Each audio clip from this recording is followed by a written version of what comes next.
This episode of the Managing Madrid Podcast is sponsored by BetterHelp. If you think you might be feeling depressed, stressed, anxious, or overwhelmed, BetterHelp is here to help. BetterHelp offers licensed therapists who are trained to listen and help you, and you can talk to your therapist in a private online environment at your convenience. There's a broad range of expertise in BetterHelp's 20,000 plus therapist network that gives you access to help that may not be available in your area. And all you have to do is just fill out a questionnaire to help assess your specific needs, and then you get matched with a therapist in under 48 hours.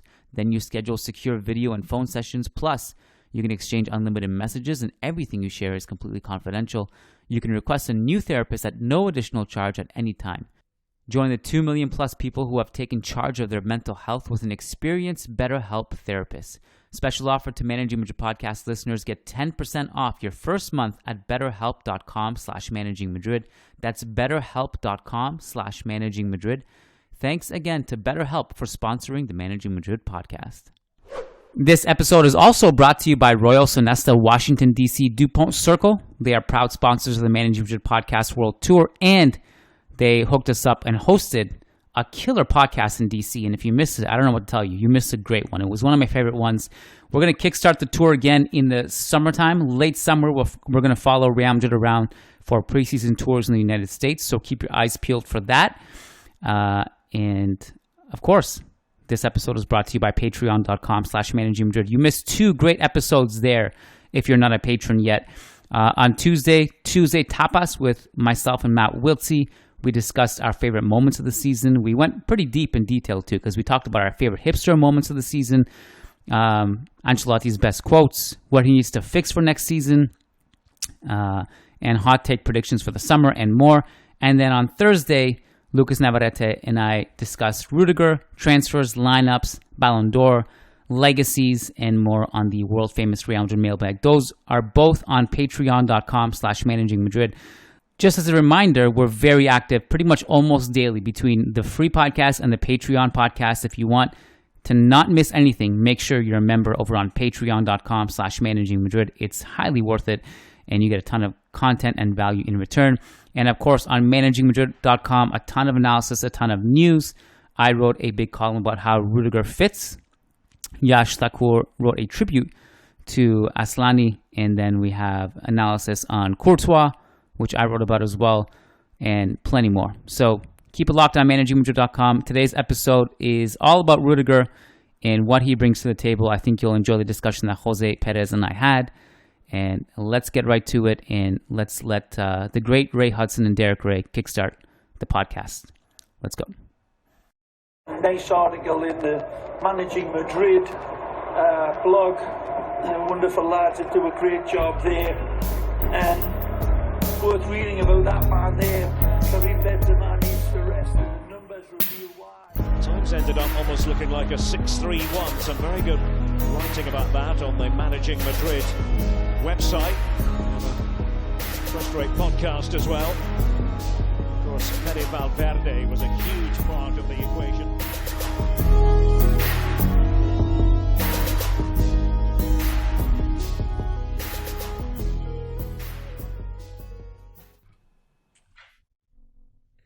All right, welcome to the official Rudiger podcast, the Rudiger episode of the Managing Madrid Podcast. It is Friday. We're heading into a lovely, beautiful weekend where hopefully it is sunny and nice wherever you are on earth. And we're going to talk about our new signing, which was officially announced yesterday, although it was an open secret. And we are going to bring in one of our favorite hosts and one of the fan favorites of this podcast, Jose Perez. And I'm not sure if there's anyone better to have on this podcast because all day yesterday he was posting Rudiger memes on Twitter and his favorite version of Rudiger, which is the Batman Rudiger. He was posting interviews of Rudiger and how the fact that Pepe is basically his idol, which, you know, we could all use a little bit of Pepe in our lives. We miss Pepe and his character and his craziness dearly. So, Jose, welcome to the show, my friend. Hello, Kiyan. Hello, everyone. Glad to be here again. And yes, we can always use a bit more madness in our lives. Real Madrid can use a bit more madness in that defensive line, I guess. And yes, Rudiger is going to be the most lovable lunatic for this fan base.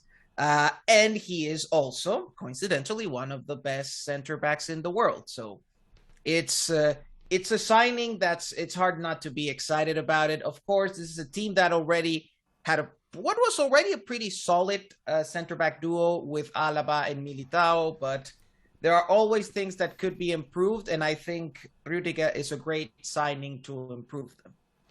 Yeah, what you mentioned there was key. He's also one of the best center backs in the world. I think if he was just a lunatic and wasn't good, this signing wouldn't be as exciting.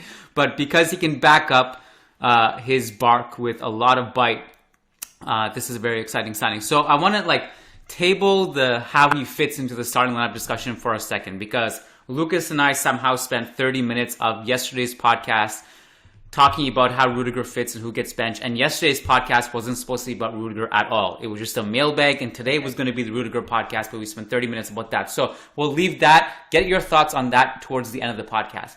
But maybe talk to us about what Rudiger brings to the table. What are the attributes that you're most excited for that he brings to this Real Madrid squad? Tell us about his qualities. Yes. So Rudiger has been an interesting case, a player who's gone through a few countries. He's gone through Roma, he's gone through Chelsea, and I think what he was lacking before, it's not that different from, say, the Ramos or Pepe story, that he was a center back that was a lot of times exceedingly aggressive and didn't know how to control. And by aggressive, I don't mean like I don't know, clipping people's ankles or something like that. I mean more like he's a center back that liked to go for the 1-versus-1 duel, that liked to go out of position, go for that duel, and that wasn't always the best thing, because he didn't necessarily win those duels, because sometimes he was just too rash in his decision making.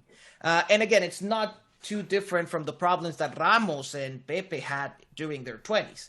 And similar to them, as he's reached 28, 29 years of age, he's developed a bit more composure, and is more level-headed about doing these kinds of decisions and deciding when to go forward.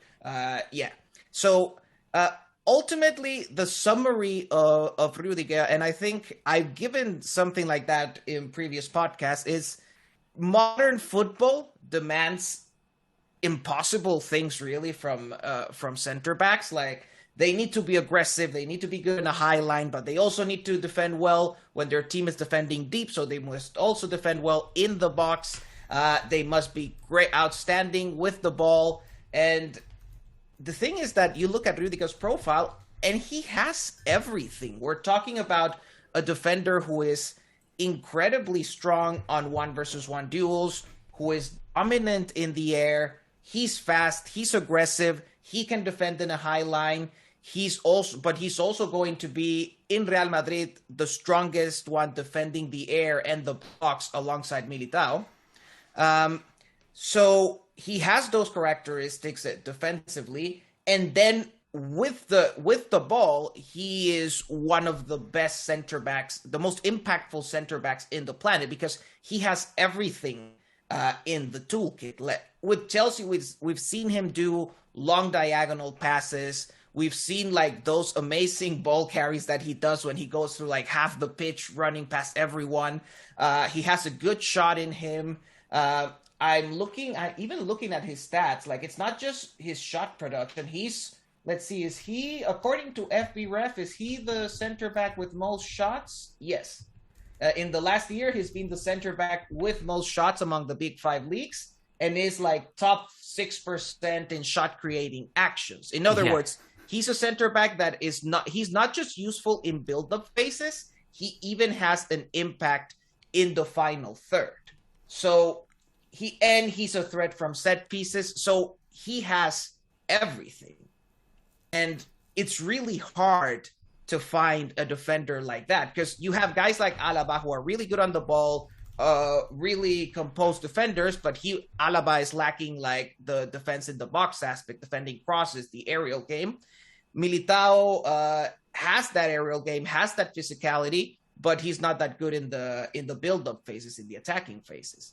Rudiger has everything, and in my opinion, he comes to this Real Madrid squad as the best defender in the squad. So for me, it's not a matter of of whether Rudiger starts or not is who gets benched for him. Yeah, that's basically why Lucas and I spent 30 minutes talking about. We both agreed that he's coming to be a starter, but we disagreed on who it should be that hit the bench. Now, I will say I'm also a little bit, while I have my own personal beliefs about who should get benched, I'm also open to the idea that I may be wrong on who that person is, and I would also like to see it unfold. I think we're going to see numerous different combinations and different partnerships throughout the season, given the fact that it'll just be nice to have somebody like Alaba or somebody like Militao or somebody like Mendy come in off the bench or get rested or, not have to be rushed back for an important game like we saw with Mendy versus PSG, for example, or Alaba versus Manchester City at the Etihad. To have that luxury, I think, is really important. But the question becomes important, I think, really when if the season is on the line and everybody's healthy, who is it that gets benched then? And I'm not sure of that, but we'll get your thoughts on that in a second. You mentioned the shooting. You mentioned everything that he's good at, basically. But there was two things that caught me by surprise when I was looking at the numbers. One is the shooting aspect, which you talked about, because he's basically in the 100th percentile of center backs who shoot. Like, he's like 99.9%. Like, the guy just shoots unapologetically. And look, he scored a couple bangers for Chelsea this season. He scored at least one that I can recall off the top of my head. Mm-hmm. The line-breaking stuff is also important. The other one that caught me off guard, and I didn't actually see this on Football Reference or Squawka or wherever else you get your stats. It was Opta Joe that tweeted this out. Maybe you've seen this. I think they tweeted it out back in March, and it was being recirculated yesterday, was that Antonio Rudiger has the highest recorded top speed in the Premier League this season with 36.7 kilometers per hour against Brighton. So the speed aspect. And you mentioned, Jose, that the demands of modern football and what it has on center backs, right? And I would almost take it one step further and say the Real Madrid's demand on center backs is almost more than what the general modern football demands, because as you know, Real Madrid is a chaotic team. And I think while we can safely say that Rudiger under Tuchel was a defender that probably improved over the last couple years, as you said, he got more composed, more mature. Tuchel is a very organized coach. Rudiger had a nice defensive structure around him. Having said that, we've also seen him defend the high line. We've also seen him, the ability to just let Marcos Alonso or whoever's playing left back on that particular day go up the field and he can just cover for him reliably. Defending one-on-one duels. He's a firefighter, as I put it in my article. That aspect of it, do you think he'll be tested more in Real Madrid than we've seen him be tested against Chelsea? And how do you think he'll cope with that maybe increased demand? For sure, he'll be tested more in Real Madrid, and it's not so much. So here's the thing: like, the doubt one can have with Rudiger is not. So there's a lot of, can he defend in a back four? To me, it's not so much about back four or back five. It's more a matter that at Chelsea, he was part of a well-defined defensive structure and defensive system.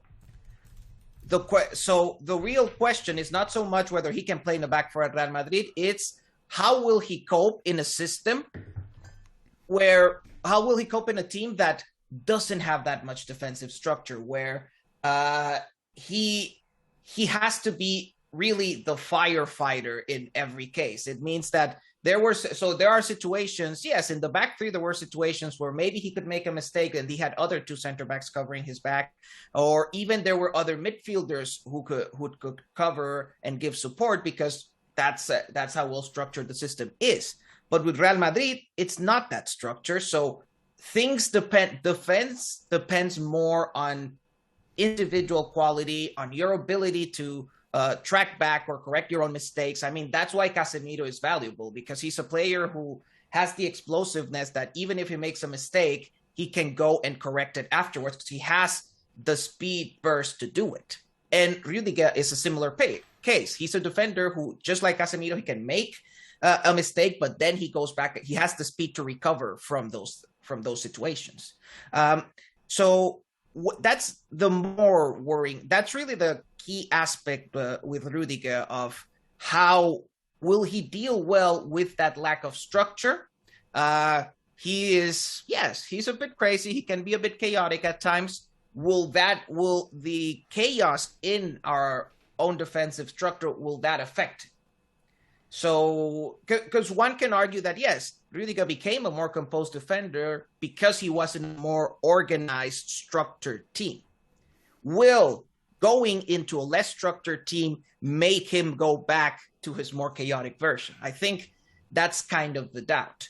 Then the other doubt is it depends a bit on the partnership. So on who he partners up with. To me, we often like to say in analysis that center backs can be cats or dogs. So the more aggressive ones and the more passive ones.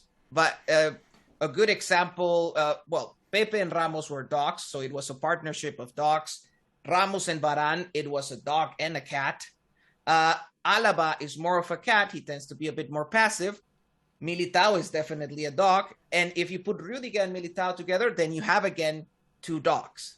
What happens with that? Sometimes it means that your defense is going to be a bit more aggressive and might lack a bit of composure. How is that going to work out? Will it be okay? I mean, Ramos and Pepe was also okay. Also ended up being doing well. So we'll see how everything ends up fitting together. So it depends. So I think it boils down to, how does Rudiger deal with being with more chaotic partners like Militao and being in a more chaotic defensive structure in general? That's the challenge. Yeah, I have the same questions, but at the same time, knowing that regardless if it's Rudiger or somebody else, that's the way we're going to play. And if I had to just take someone out of world football that I would like to put that burden on, it's probably him. So regardless of if he passes it with flying colors or if he struggles a bit more than he did against Chelsea, I think he's the guy you probably want in that situation. And I'd be willing to bet. It's not a hot take, but it's a prediction that could come back to haunt me. But I think he's going to turn into, like, 3-4 years when we look back on this, we're going to be like, man, can't think of anyone better to put in this team. Like, I think he's, you know how like Kroos and Alaba, they integrated pretty quickly in the team when they arrived? I feel like Rudiger's going to be the same. I feel like he just fits. It makes sense. But I have the same questions as you do. Who is he paired with and all that stuff. What about, let's explore more of his traits though. So we mentioned a lot of them. Talk to me about his on-ball abilities, because defensively we know he's good. I was actually even impressed with him defending one-on-one versus Benzema when we played against them earlier in the season. Just even tracking Fede's runs in that half space that Fede does so well. Rudiger was right there tracking those as well. So he's good at that stuff. To me, he's in a way, he's kind of like the Toni Kroos of the backline in that he can actually, I was looking at the numbers and I wrote about this yesterday, that he had over 220 passes into the final third in the Premier League this season. I think that puts him at like somewhere it was 5, 6, or 7, something like that. There's not many who are able to hit that ball better than he can. So that first pass out of a press that can break teams' pressing structures and get the ball to Vinicius and Benzema in the final third, he's very adept at that. So talk to me more about his on-ball ability and how that can help the team. Yes, thinking about it, so I'm trying to think, how would I compare him with, say, Alaba? I think Alaba is more of a short passer. So Alaba is I think the right word is like associative player. He's the kind of guy who likes to do like small passing combinations with teammates. He's that kind of passer. And of course, he has a wide array of passes. Technically, he's a great player. Rudiger is a bit different in that I wouldn't say he's that much of a short passer. He might be now, thinking about it, he might have the best long pass of the center backs in the squad now. So I would say he might be the best long passer for this. And we might get to, I mean, in the times that Ramos was in this team, Real Madrid built systems around his ability to send diagonal long balls from left to right. Having Rudiger in the squad gives you the choice to do that again. Because Alaba was always, from a style perspective, it's not like he's not capable of doing that pass. It's just he doesn't usually think in that way. So Rudiger has a bigger preference to make those diagonal balls. And yeah, there's a chance that this is something that could be used now again going forward, doing that old switch of play from the left over to the right to Carvajal or to the right wing. So that's one of the aspects that at least call my attention the most. Chelsea has exploited that a lot in the build-up phase, especially. I think that's the pass that they have exploited the most from Rudiger. And then, to me, what really stands out even more is the ball carrying because of his speed. So it's not like this guy has, like, I don't know, some kind of messy ball control that you cannot take the ball off him. But he is so fast, and he tends to find rather creative solutions to get past defenders, and he just flies past you in the first place, that it's hard. Like, once he goes at top speed with the ball, he's incredibly hard to stop. So that's also very valuable. I would say that in Real Madrid, similar to what happened with Alaba, we're not going to see his offensive qualities as much as we did with Chelsea, because in Chelsea, the back three gave him the freedom to go forward.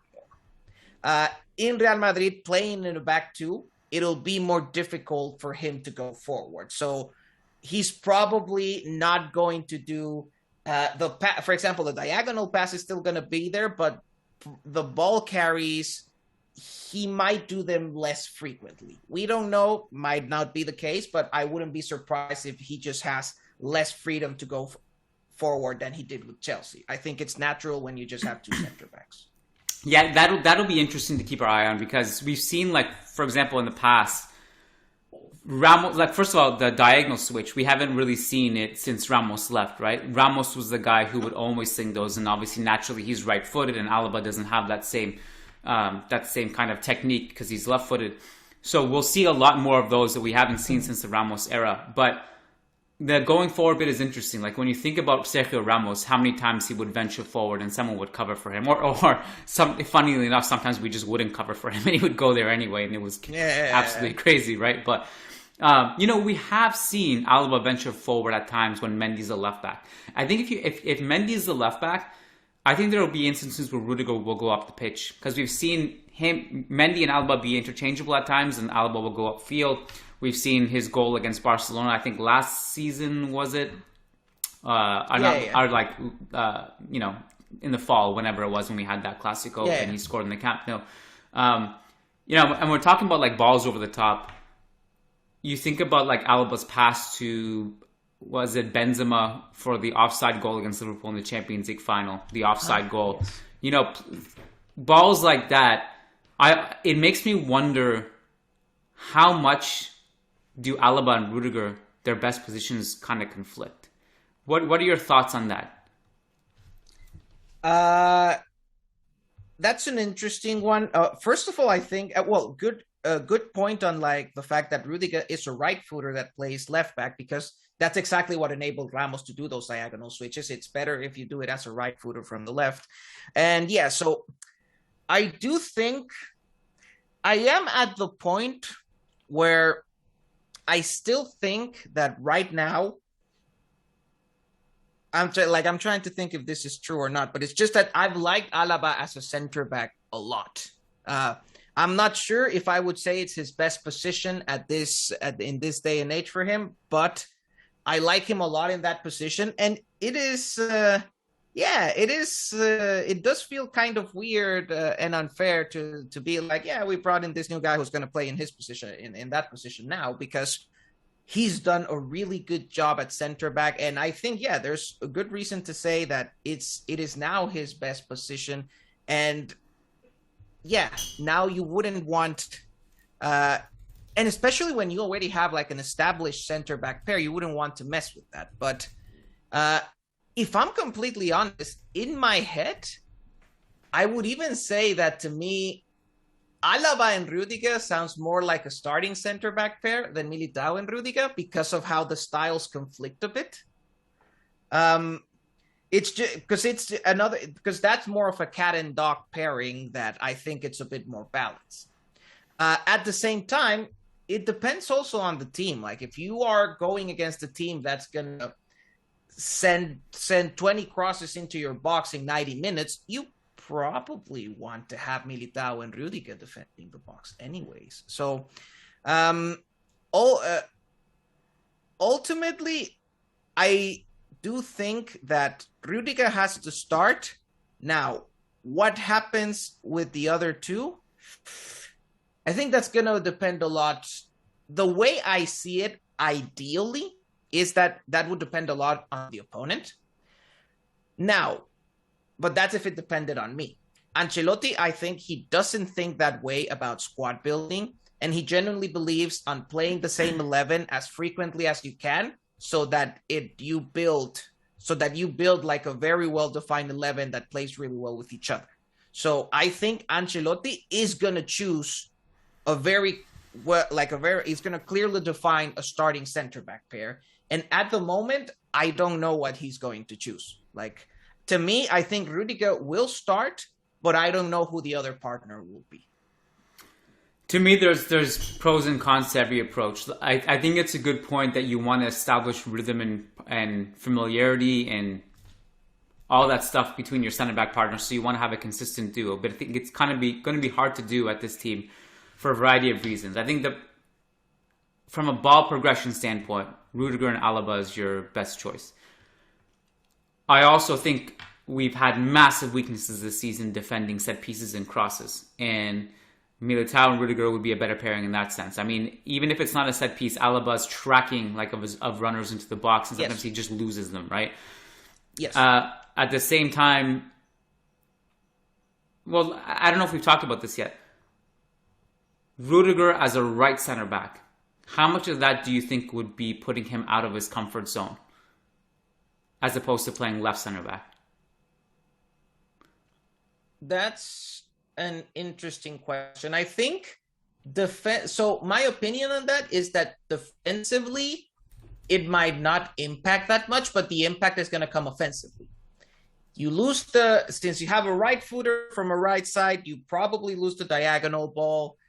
He's going to be less comfortable going forward, less of an angle to shoot and pass. So I think putting him at right center back could work defensively. It's just that you're going to lose elements from him in the offense. I think that would be where the biggest impact is.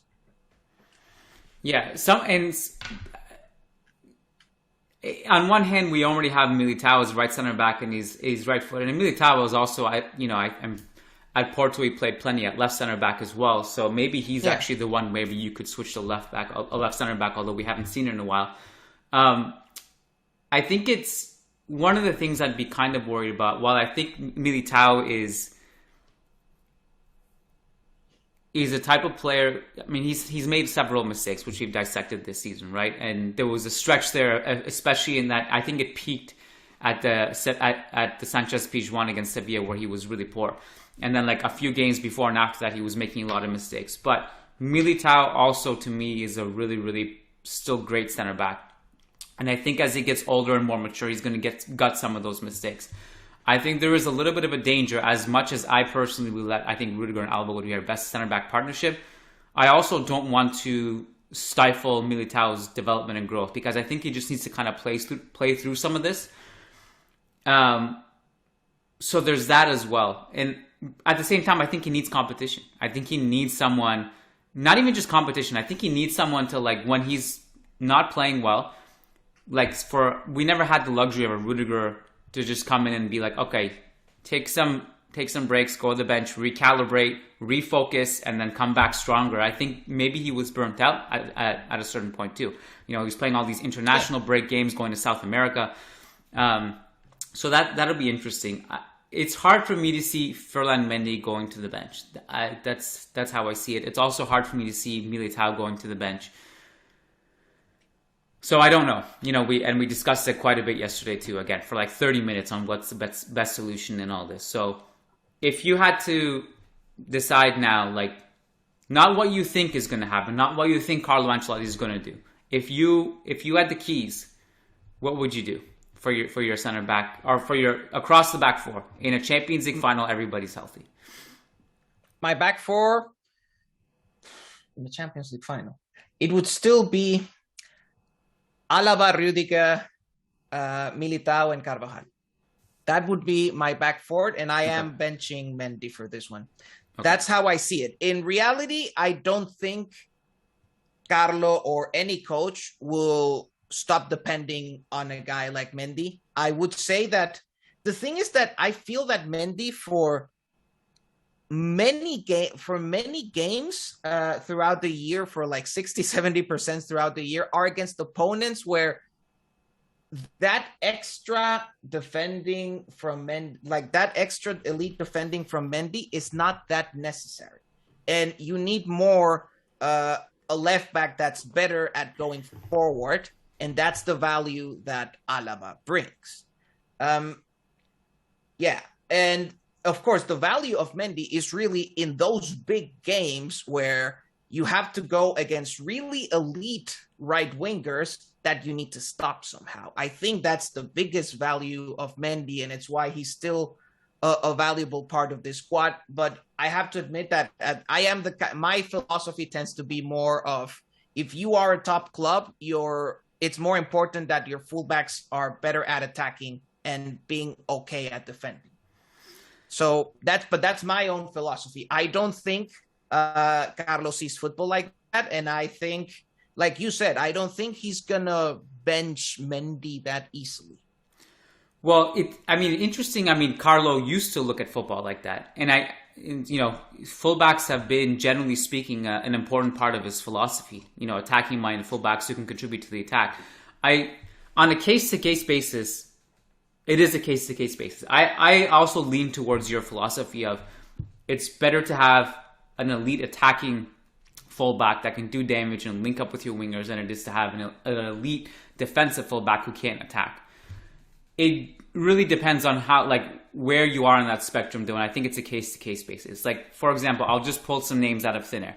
Odriozola's attacking ability is not good enough to compensate for his defensive disaster class. Marcelo's offensive ability and Trent Alexander-Arnold's offensive ability is enough to trump their defensive deficiencies because they're so great offensively.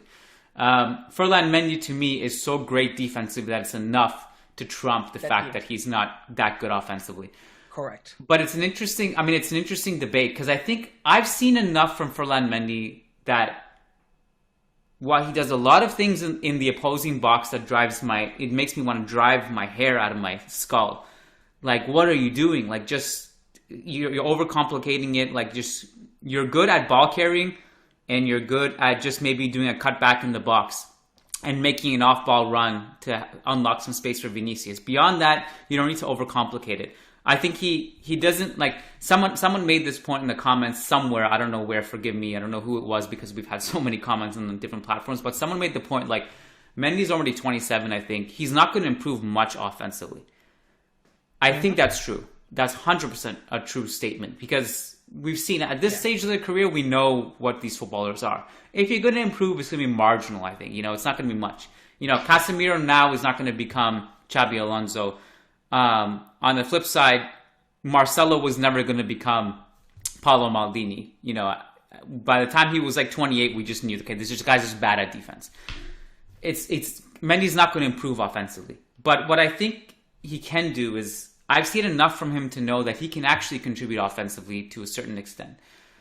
I brought up the example with Lucas yesterday, that game against Levante, which really we shouldn't be taking anything away from because the season was over and we just destroyed them. But Mendy made all these really good offensive runs off the ball that unlocked passing outlets for our backline. It unlocked space for Vinicius. If he can just do those minor things, it's a huge upgrade, I think, to our offense. But it remains to be seen. So I don't know. It's a problem, like, to your point, Jose, again, establishing rhythm and having partnerships. and Mendy not being needed defensively for like the 80% of the games. And if he plays those 20% of the games where we need him, does that also all of a sudden mess with our momentum and our rhythm? Does it mess with Mendy's ability to? Does it mess with Mendy's ability to perform the 20% of games if he's not playing in the other 80%? I don't know. Fabio Coentrao did it pretty well for us for a couple years, where Marcelo would start again a bunch of these La Liga games, and then Coentrao would come in against Bayern Munich and Atletico in the Champions League final, and he was awesome and he could do it. I don't know. These are all questions that we have. I also don't know. I mean, to me, the value I find a lot in having Alaba as left back is not just specific runs or individual actions, is how his understanding with other players. To me, the biggest issue I have with Mendy on the offense is not even his individual actions, is that there's still not like a well-defined partnership with Vinicius. Exactly. So there's no chemistry with Vinicius. And at this point, if we really want to maximize the attacking potential of this team, you need a fullback who has chemistry with Vinicius, because that will be the key. What happened a lot of times this year, if Vinicius was not on a good day and was not having a good dribbling day, you couldn't break through a deep block. And I think the limitation for Real Madrid when it comes to deep blocks is that, yes, we haven't had fullbacks that have been really elite in offensive aspects in a while, mostly because Carvajal hasn't had the best last couple of years, and because we've switched over to Mendy. So I think the fullbacks have really been an issue when it comes to Real Madrid's ability to break down deeper blocks. And I think if Alaba, for example, demonstrate, like if Ancelotti decides to play Alaba left back this season, and he develops a good partnership, like he develops a good chemistry and understanding with Vinicius, I think even for Ancelotti, it would be hard not to keep him there, because it's an incredibly valuable. It would be an incredibly valuable resource for the team if they're able to find someone who has that chemistry with Vinicius. I think that's at this point, Vinicius is at the point where everything we can do to build a bit more around him is worth it. I say it all the time. It's a damn shame we never got to see peak Marcelo play with Vinicius on that left. It would have been so much fun to see those two at their peak together. I want to make one more point about Mendy, and you kind of touched on it, but if you look at all these Champions League knockout games, so many of our transition attacking sequences were Vinicius having to dribble past 3-4 players. And I don't really blame him for not being able to do that on several sequences. There was, against City, Kyle Walker defended him really well, but also if on the off chance that Walker got beat or someone got beat, it was hard for him because there was 3-4 players that were converging on him on the cut-in. Mendy, by design, was clearly instructed not to really go into the final third much because, look at the wingers we were facing. Everyone from Salah to Mahrez to the Achraf Di Maria, Mbappe, whoever combo on that side. If he's just asked to just make that run, it kind of just declutters it a little bit for Vinicius, even if Mendy doesn't get the ball. And I wonder how much of it is also by design too. And I think that's part of the reason also, to your point. I don't know how easily Ancelotti would bench Mendy in those games because I think he would really value it. So we'll see. Yeah. I think this season, definitely a lot of it was by design. Yeah.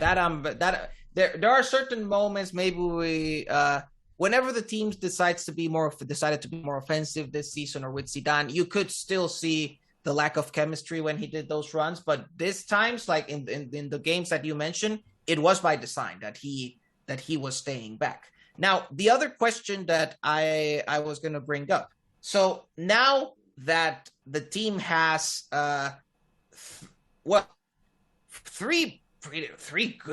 four really good center back options and Mendy, is there a possibility of switching over to a back three? It's a question that everyone's asking. I think if you, just in a vacuum, if you had a tactical setup where you had Rudiger, Militao, Alaba, Mendy and Carvajal as your wing backs. That's a damn good solidified structure, right? But then what do you do with the rest? Where do Vinicius... Vinicius and Benzema are lockdown starters. What do you do with the rest? So that's 7 positions you have, and then the goalkeeper 8. You have three positions left. Who do you put in that role? And there are options. You could go with 3 wingers, or you could just do Benzema and Vinicius up top, 3 midfielders. And there are other... I think the biggest issue with that is that we don't really... the team doesn't really have very specialized wing-back options. Because Mendy, I wouldn't exactly call him a wing-back. Carvajal, I think he could do the role. You could come up with creative options and put, I don't know, Fede as a right wing back. That could always happen. You could. Yeah. But it is, I still think I don't think, I brought up the discussion point, but for now, I don't think the squad is built for that. So I wouldn't expect it for it to become to play mostly as a back 3 or anything like that. I don't think the squad is built for that, but at the very least, now there is an option. There is even at this point, well, it's probably not going to happen if Real Madrid signs Tchouaméni, but there would have even been an option of making Alaba a defensive midfielder instead of using Alaba as kind of Casemiro's substitute too, because that's how much he can play a lot of different positions. So looks like it won't happen given what the club is trying to sign Tchouaméni, but still it gives a lot of options in a way. It's hard to know, for me, it's still a bit hard to know whether this Rudiger move is good or bad for Alaba, because in one sense, it means that you can kind of exploit him in many different roles. You can use him as a joker of sorts who can play left back, center back, even as a 6. At the same time, it also means that maybe he doesn't have a well-defined position in the 11 anymore. Don't know. The 3-5-2 has long been one of my favorite formations if deployed properly. I never liked it at Real Madrid because Zidane tried it a few times and it just didn't look good. Understandably so. It's hard to just switch that to a fly. It has to be kind of ingrained in your collective DNA, and you got to practice it. It's got to be something that's been worked on in training, leading up to it. To switch on the fly, it was going to be always hard to do. But the reason we haven't really discussed is I just wasn't sure how realistic of an option it was. So I was like, how much do we want to dive into this idea? But in theory, I think if you had, just entertain me on this for a second. Alaba, Militao, and Rudiger. Then you had Mendy as your left wing back, Carvajal as your right wing back. I love the idea of Fede in that role as well on the odd occasion. Vinicius and Benzema up top. Whoever you put in the midfield 3, I think it will work. Whatever combination of Camavinga, Modric, Cruz, Fede, Casemiro, Tchouaméni, whoever, it's going to look good. I think the interesting thing about that lineup is that there shouldn't be any goals conceded if you do it properly, especially with Courtois there as your last ditch resort of you shall not pass, and it would free up a lot of you basically would lift the defensive burden off of Vinicius as well, so he can just focus on that. The amount of coverage in the lineup like that would be insane. It's not that he wouldn't have to defend, don't get me wrong, but I'm just saying he wouldn't necessarily have to start tracking and doubling up with Mendy, to stop. It would just conserve his energy, because you could also see he was getting tired as well. I love it in a vacuum. I just don't think we'll see it for some reason. I don't think we'll see it. I also, just the main thing that would concern me is that, it does put more pressure on the wingbacks to produce a lot offensively. And yes, I'm not sure Mendy and Carvajal are the best bets to do that. And I just feel that this team has gotten used for so long to playing with 3 forwards that I just don't see it happening, and I don't think the squad is built for that for now. But no, it's not. Yeah, it's not. There's also a But surplus it's not, of wingers but yeah, as it well. does give alternatives. Yeah. Yeah, I was just going to say there's a surplus of wingers as well, right? Rodrigo and whether... Let me ask you this. Where are you on this Hazard is back thing? Do you know that this is a movement? I didn't know it was. I mean, I know he said things. I didn't know it. People still had faith. Well, Allah, there's a whole cult. There's a whole cult of Hazard is back because he removed the plate from his ankle. I mean, you have to see people's actions rather than their words. I am sure the player really wants to be back and is going to try his hardest, but his body is at this point very different from what it was when Real Madrid signed him. So even if he really wants to be back at his best, we don't know if it'll happen. I can't even say for sure. Like, we've seen cases of players who go into their 30s, manage to readapt like to their new body, to put it that way. Like, they know to adapt to their new strengths and deficits in their 30s, and then have really good careers in their 30s. Others don't manage to do it. Some manage to recover from the injury, some don't. I don't know. But the only thing I know is that if his body is really, at this point, I don't doubt the player's commitment or his intention to really, like, that hasn't been the problem. It hasn't been that really the problem with Salah. It's that his body at this point doesn't, like, he was fundamentally a dribbler, and that requires a certain speed, elasticity, especially from your body, that he didn't seem to have it anymore. So what's going to happen then? Because what we've seen of Asak the last 2 years or so is that of a player who cannot do that dribbling anymore. So he has to be stuck in doing like the small passing combinations that he's still pretty good at reading, but that's a very limited resource. If he cannot dribble the way he did before, I just struggle to see the value. Yeah. Thankfully, I think one of the things that looked good for him in his limited cameos was that his dribbling and his ability to hold the ball was at least good. Like, yeah, it's not like the same line-breaking dribbling, though, that it used to be. No. It's just like he's good on the ball. But beyond that, he's not going to just be completely dynamic and agile and shift through 3-4 defenders. So I'm extremely skeptical. I'm extremely skeptical. Yeah, if he comes back to like 80% of his powers, call me surprised and happy, but I just don't. I'm skeptical. That's all. And like this whole thing that he used to do, takes summers off.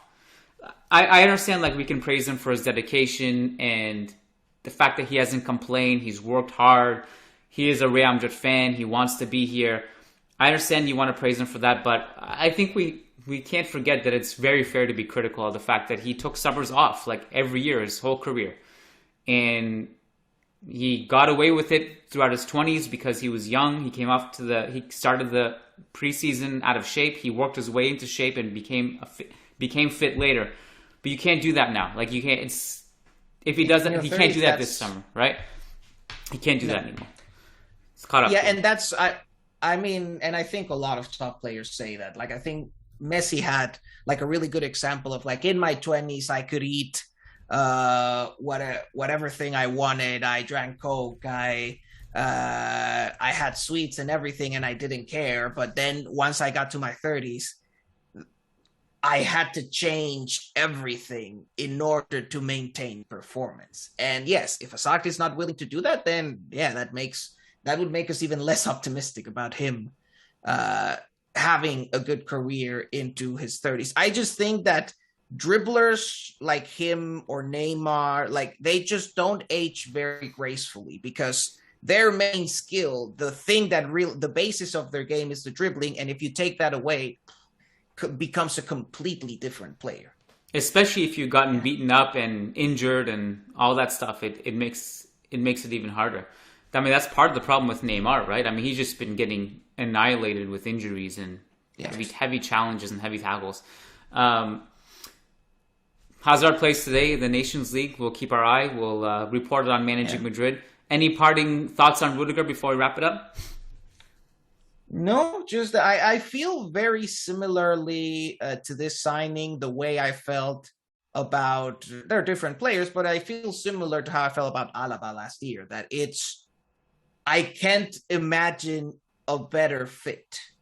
I think the club looked for a player who had the right contract situation, the right quality, the right fit with the team. Similar to with Alaba, I think both were really good signings, and similar to Alaba, I would be surprised if I don't see Rudiger, one, adapting to the team quickly, and two, just becoming a fan favorite quickly. So, yeah, I'd be surprised. Honestly, I'd be surprised if this goes wrong. Anything can happen, but I think I am quite excited about this, and I think the team needed that a lot, because even though they had a very solid center-back partnership with Alaba and Militao, I think it was really, really clear that the team had lost a lot in its ability to defend the air after Ramos and Varane left.